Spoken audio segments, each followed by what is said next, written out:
பசியாக இருக்குது. நெய் ஊற்று. நெய்யா? எங்கள் வீட்டில் நெய் ஊற்றி தான் பணியாரம் செய்வோம். நெய் பணியாரம் தான் செய்வோம். ஆமாம், கண்ணில் காட்டாமல் செய்வாங்க.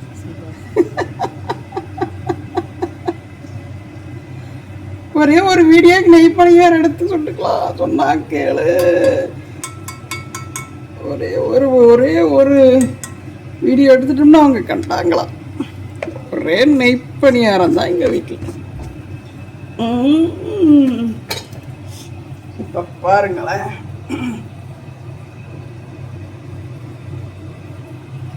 அப்படியே இந்த எண்ணெய்க்குள்ள ஊற்றினா கொதிச்சுக்கிட்டு வரும் பாருங்களேன்.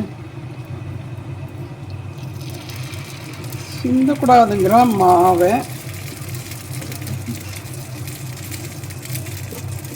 மாமியார் வீட்டுக்குள்ளே இல்லைங்காட்டி நான் மாவை சிந்துறதாம்மா.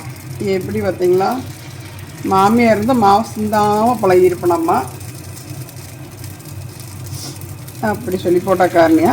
சரின்னு மாவை சிந்தாமல் ஊற்றிக்கிட்டேன்.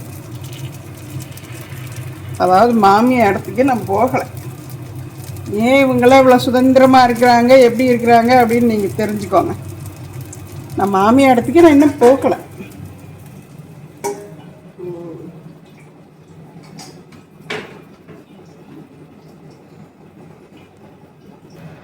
அனுப்பிட்டேன். இன்னைக்கு எங்கள் வீட்டில் பணியாரம், பன்னி வியாபாரம். பணியாரம் நறுக்குட்டியில் சொன்னால் பன்னி வியாபாரம் அப்படி சொல்லிடு. நறுக்குட்டி இல்லை, தத்தக்கான்னு பேசுகிறேன். அதனால் அப்புறம் நாங்களே பேசி சுற்றிட்டு இருக்கிறோம். நல்லா இல்லைன்னு வைங்களேன், நறுக்குட்டி வீட்டில் இல்லாமல் பொக்குன்னு போகிறோம். பணியார் எப்படி பந்தாக வருது வரங்களா. இந்த வெய்ய காலம் வந்துடுச்சுன்னா நான் அரிசி ஊற வைக்கும்போது உளுந்து 2 டம்ளர், வெந்தயம் நல்லா 1 டம்ளர் வெந்தயம் போட்டுருவேன். வெந்தயம் தாராளமாக போட்டுருவேன். அந்த வெந்தயத்தில் இருக்கிற மருத்துவ குணத்தை கேட்டிங்கன்னு வைங்களேன், எல்லாருமே போட்டுருவீங்க. அது மாதிரி இருக்குது. எல்லாத்துக்கும் முக்கால்வாசி தெரிஞ்சிருக்கு. நம்ம வெந்தயத்தை தனியாக சாப்பிட வைக்க முடியாது. இது மாதிரி பலகாரங்களில் சேர்த்து கொடுத்துடணும். அது மாதிரி அதில் என்னென்னவெல்லாம் இருக்குது அப்படின்னு சொல்லி போட்டு தெரிஞ்ச வரைக்கும் சொல்கிறேன். அதாவது நெஞ்செரிச்சல் வராது, அப்புறம் வயிறு வலி சரி பண்ணிடும், மலச்சிக்கல் வராது, அப்புறம் ரத்த சர்க்கரையை கட்டுப்படுத்திடும், தேவையில்லாத கொழுப்பை கரைச்சிரும், அப்புறம் முடிக்கு ஸ்கின்னுக்கெல்லாம் ரொம்ப ரொம்ப ரொம்ப நல்லது. இன்னும் ஏகப்பட்ட குணாதிசயங்கள் கொண்டது வெந்தயம். நீங்கள் செக் பண்ணி பார்த்தீங்கன்னா உங்களுக்கே நல்லா தெரியும்.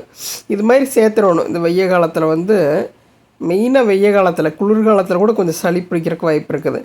வெந்தயத்தை சேர்த்துட்டோம்னா நல்ல கடகடன்னு பந்தாக வரும். பணியாரம் சரி, இட்லி சரி, தோசையுமே அப்படியே ஓட்டோட்டையாக வரும் பாருங்களேன். அவ்வளோ அழகாக வந்திருக்கும். நல்லாயிருக்கும். வெந்தயத்துக்கு கொஞ்சம் கூட சேர்த்துட்டோம்னா. அப்படி தான் சேர்த்துருக்கேன். நல்லா இருந்துச்சுன்னு வைங்களேன். தக்காளி கடைசல் செஞ்சுருந்தேன். தக்காளி கடைசலுக்கு அதுக்கும் அருமையாக